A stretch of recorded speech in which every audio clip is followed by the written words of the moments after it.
Hello, and welcome to The Mind of a Therapist, a podcast where I interview psychotherapists and helping professionals and what they're passionate about in order to provide you with messages of encouragement and hope. I'm your host, Andrew Earle. The Mind of a Therapist is sponsored by Psychological Counseling Services, healing hearts and transforming lives. Look into our intensive at pcsearle.com.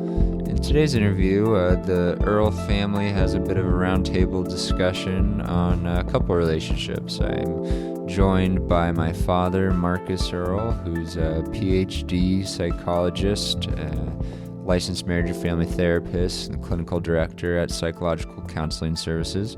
My mom, Robin Earle, who's a former teacher and has done quite a bit of nonprofit work as well as collaboration with my dad in various couple workshops throughout their relationship. My wife, Natalie Earle, who has training in nonviolent communication and is a nutrition therapy practitioner. And we have a discussion on, like I said, couple relationships. We talk a bit about our own relationships. We talk about different models in the field and what resonates with us. So I hope you'll enjoy the conversation.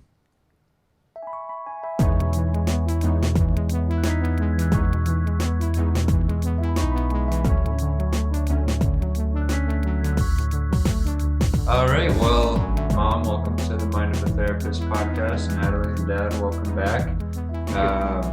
We are waiting for our caramel to solidify. We just made caramel.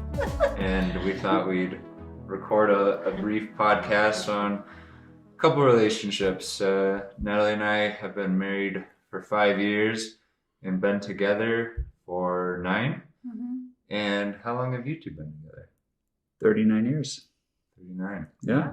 And we've known each other for 42, around 42. Yeah. So we're definitely not experts, but you two have actually done talks on couple relationships, and we've been really interested in nonviolent communication. So I think we'll have some interesting discussion on what works in relationships, what doesn't work. So I'll open the floor to whoever wants to start with some ideas that come to mind on what's helpful in monogamous relationships. Well, one thing that came to my mind right off the bat was we're on vacation, family vacation, and you brought up doing a podcast with Dad, and Natalie just right away said, "Oh no, I want to be together. Let's do this. How about we are involved?" So, I just thought that was great. That Natalie, just had a voice, in your relationship and inserted her idea. And I think that maybe that's taken me a while through the years to, assert myself and, have a voice. And anyway, I thought that was really great. That's so cool. Well, I'm glad you said that because, I think that's something that we actively have been working on since we've been in a relationship together. I tend to just want to follow and just give up my autonomy at times just because I trust Andrew so much. And so, but then at the downside to that is that there's times when I do have opinions that I don't actually get to, or I'm not comfortable or as practiced at really vocalizing those things. So I have been doing that since we've been in a relationship together, and it's been really good.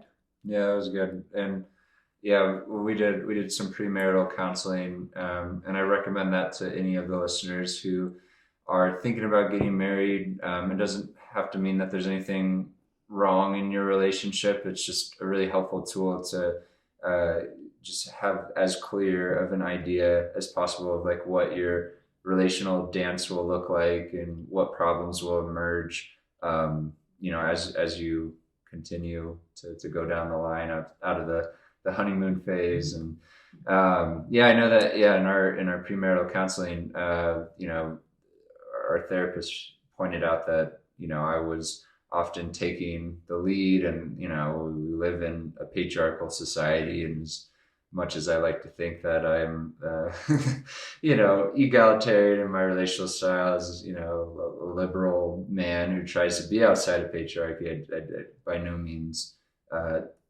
think that I am with regularity. And I think for all men, Terry Real talks about this, is like we have to focus on being tender. We have to focus on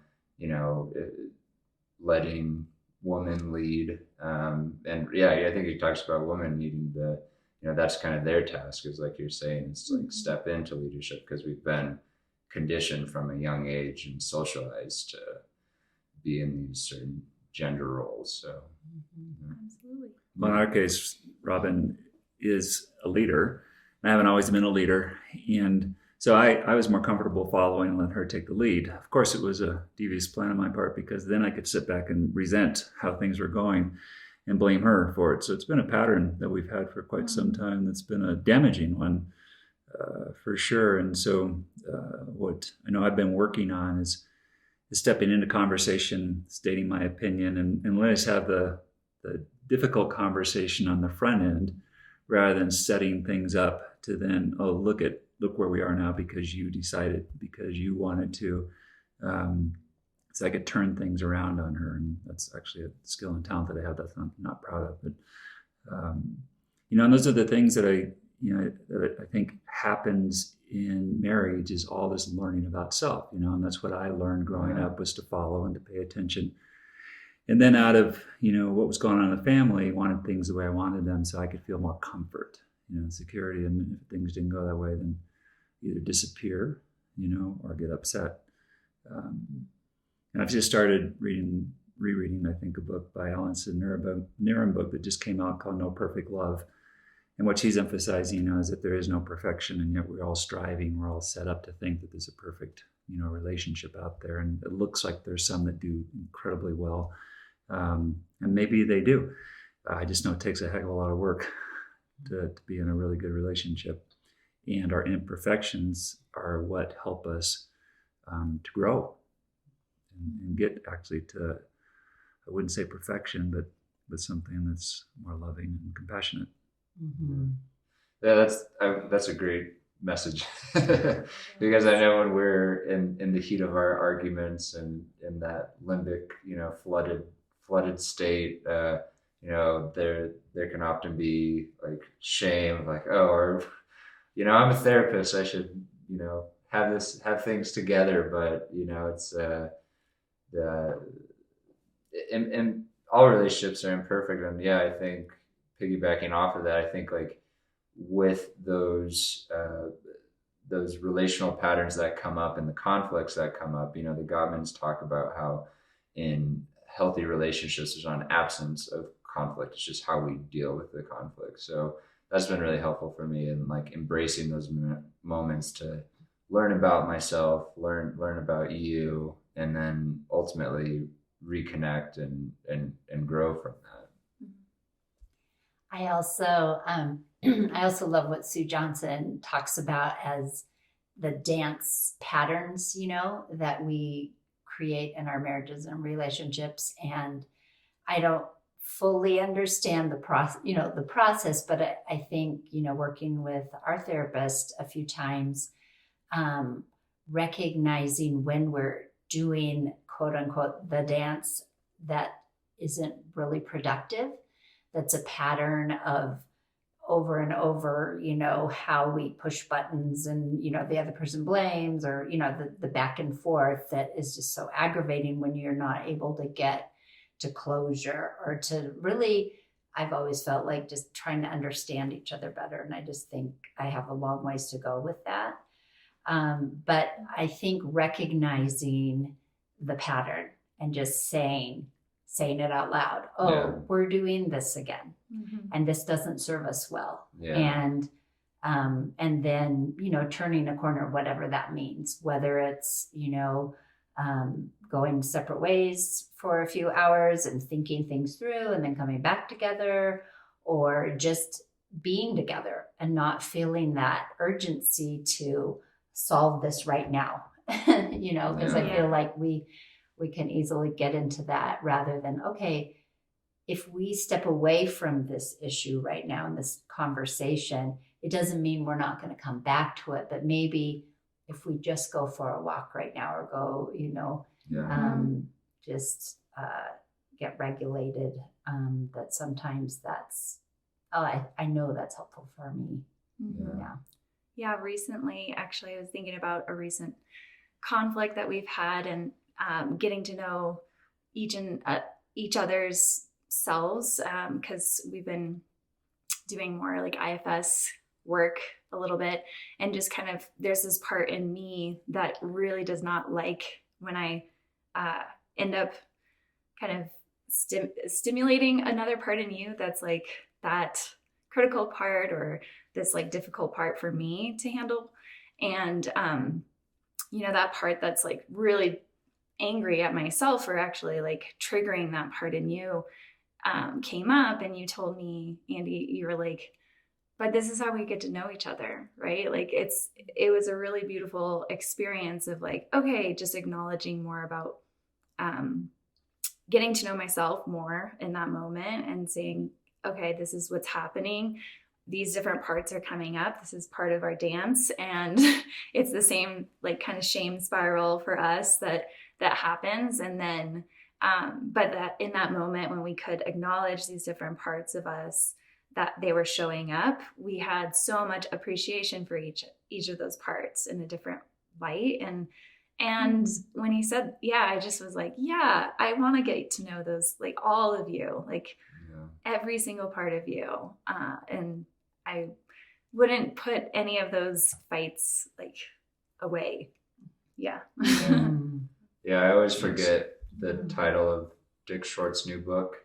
I don't know. It's No Parts Are Bad or All Parts Are Good. I think No Parts Are Bad. And it's just such a simple, but I think profound and important message that cultivates compassion for those around us. It's like, okay, these protective parts that people have are serving them in some way. And then also for ourselves, it's huge to like have acceptance of what you were saying, Mom, of like that taking, Dick Schwartz calls it a U-turn when we are really heated in the limbic system. There's a lot of different models and therapists that, suggest taking some form of time out. And then you're also saying like, sometimes when you come back, I think I heard you're not necessarily resolving the giant conflict you just had, but you're hugging, you're just coming back together and reconnecting. And that's what Terry Real talks about with the use of a timeout, is talking about it ahead of time,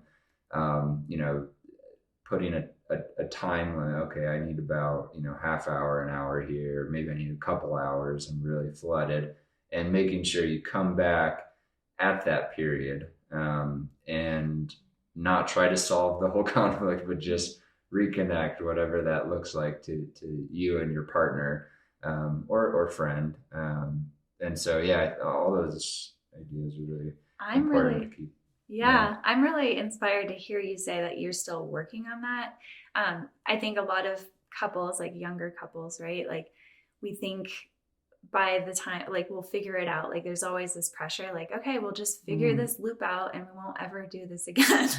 And so it, at some point, it can feel like, oh gosh, like this is never going to get better. Like, but I'm actually inspired to know that you're still working on it. And it's that commitment in a relationship, like for years, that really creates such strong intimacy. And I see that in your relationship so much. And it's such a great model to me. And so many other people I know, like that are around you too. And I've seen that in, Ralph and Glenda's marriage, and like Ralph like married us. And I think that was that commitment, they said, was one of the biggest components of their marriage. And I think that's what's so strong about these kinds of practices of relationships and getting to know each other and just sticking it out with each other. Yeah. Yeah, it's kind of fun to watch my parents now because, they're getting to be this cute older couple who are taking all these things that have bothered them over the years and they're beginning to laugh about them, and cool. and find them to be kind of problematic at times, but other times just enduring, and that's, I think, pretty cool that by staying with it and over time, I think hearts do soften. That's what I'm finding for me is moving away from right or wrong, as you were talking about, Andrew. That's been difficult for me. It's this whole fairness thing. Things are this or that. And it's been difficult for me, even though that's what I know intellectually. What's inside of me is, no, this has got to be this way because this is right. This is fair. And so the more that I've worked with myself to say, okay, what is this inside you that needs it to be a certain way? Why can't it be multiple ways right now? Is your self-value dependent on it being one way or the other? Is it really that important for you to feel better about yourself to have it definitive? And so that's been an ongoing work for me that's very challenging. Because, all that clarity of thoughts helped me, business-wise and otherwise, but it gets in the way relationally. So I'm having to keep working with those parts of me, like you were talking about in the IFS model. That really want it to be a certain way so I can be okay. Yeah. Well, and to kind of piggyback on that, it might be a little bit of a tangent, but that at times if you're critical of me or I need it to be this way or did you do it this way, then I get defensive instead of having that, I've read about beginner's mind and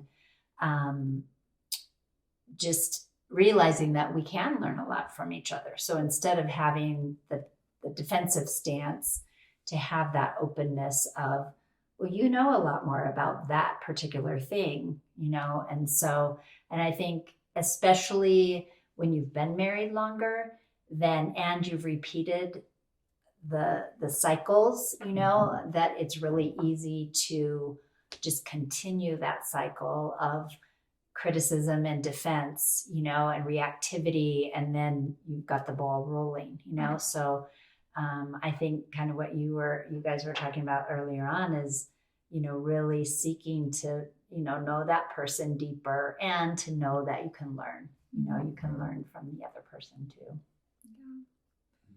And when you were talking, Dad, about my grandparents, that humor, I've noticed it too. And that's, something that's so important. And Natalie's so good at it, just being lighthearted and funny. And those are the things that attract me to you. But that's always something I'm trying to do is like, that's just, I think the research backs that up, the humor and the lightheartedness in couple relationships. I mean, it's just fun. And I know Mary Reddick, who's Natalie's supervisor as a nutritionist, she goes to hunter-gatherer tribes throughout the world. And one thing that she's talked about is like just how lighthearted and playful, like they're so connected with physical touch, but also just with humor and lightheartedness, just having fun with each other. So, in our culture, there's such a focus on work, seriousness, and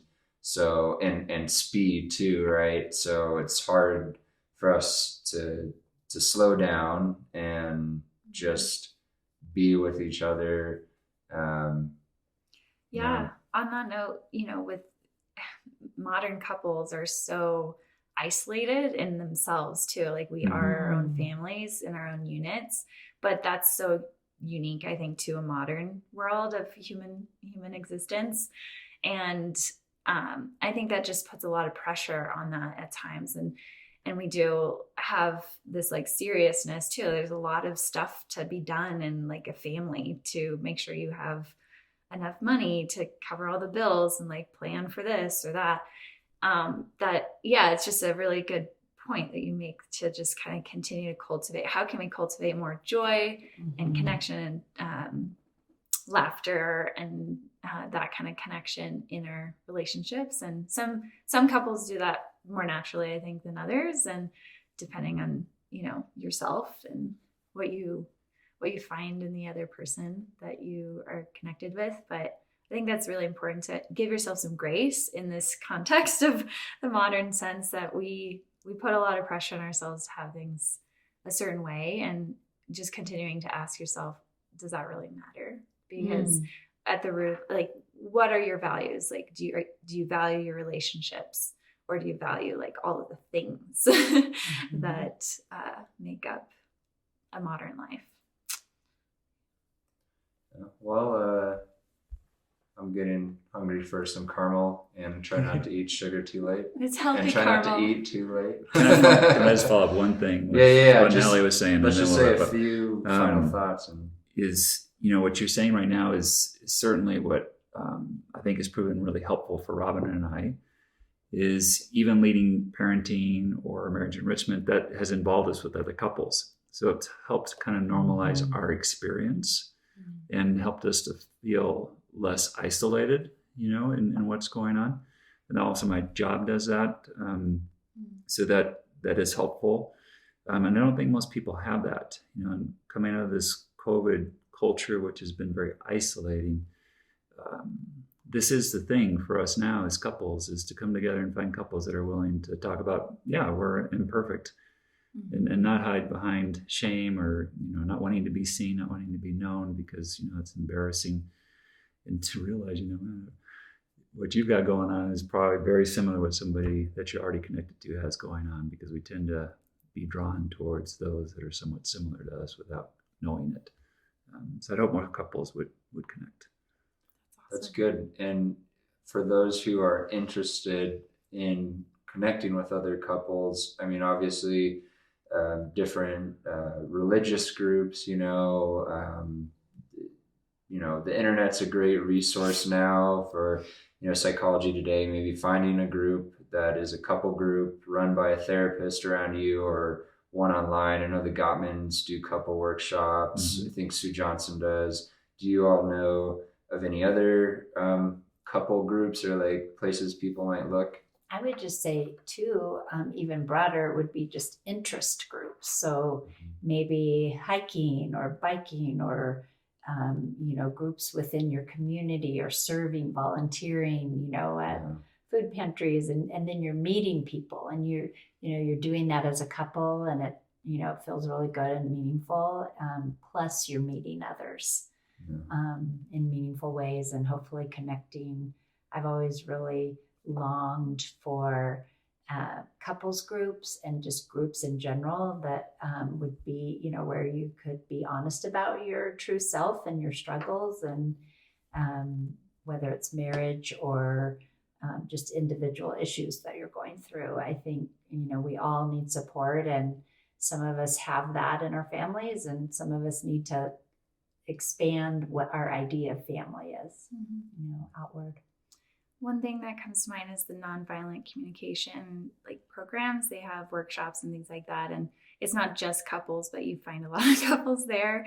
And then just to, I think for some couples don't have any friends who are other, who are other couples, I guess. But I think most do know another couple, and they're, I think it can just be very difficult to just make that first step, and with courage to be vulnerable with another couple that already, and you have history with potentially, and just to give that a shot, because you never know how it'll go. Sure. Yeah. I know that for the listeners, we're saying a lot of these things, with you talking there, with reaching out and connecting with other couples. And I know that's always an intention for us, but just emphasizing we're not perfect with that, and I think the big message that I want to leave everyone with is what Dr. Nirenberg thesis is in her book of there's no perfection, right? So embrace the messiness, embrace the process, and be gentle on yourself and with your partner, as you're working on your relationship, because it is this journey. Mom, I'm going to put you on the spot, since I've had these two on and asked them for a message of hope. that's what I ask people at the end of the podcast. So what's a message of hope you want to leave the listeners with? A message of hope. It doesn't matter what the struggle and what you've been through with your spouse. I think that if you value one another and you truly want to know one another and understand each other toward intimacy, then it's worth the time. It's worth just all the ups and downs that you've been through. And just in some of our marriage retreats, we've talked about remembering your positive past. And it's not to say you sweep away the negative, but I think that when you're stuck and when you're in a hard place and when you're like, I don't know if we can, keep doing this, or do I like you? Do you like me?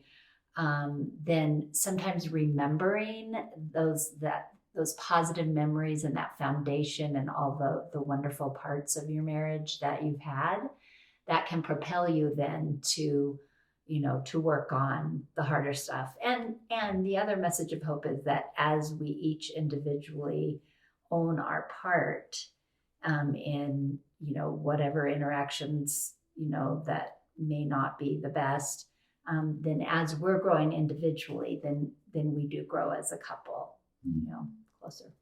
I got chills. Oh, that's great. That's awesome. Well, thank you guys for being on the podcast, and thanks for listening to this whole thing if you're still listening to it, and thanks for the support and listening. So let's close it there. I need some caramel.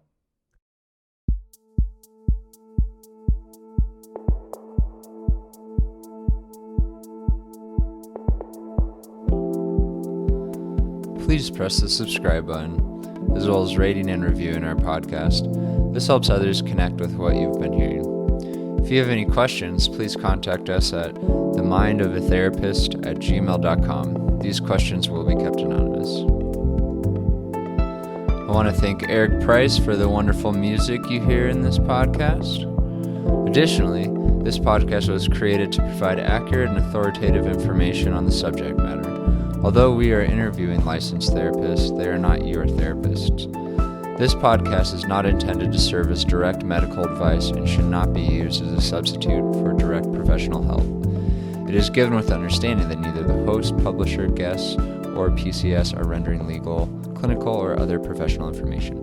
If you need a professional, we encourage you to find one. Visit Psychology Today to connect with a licensed clinician near you.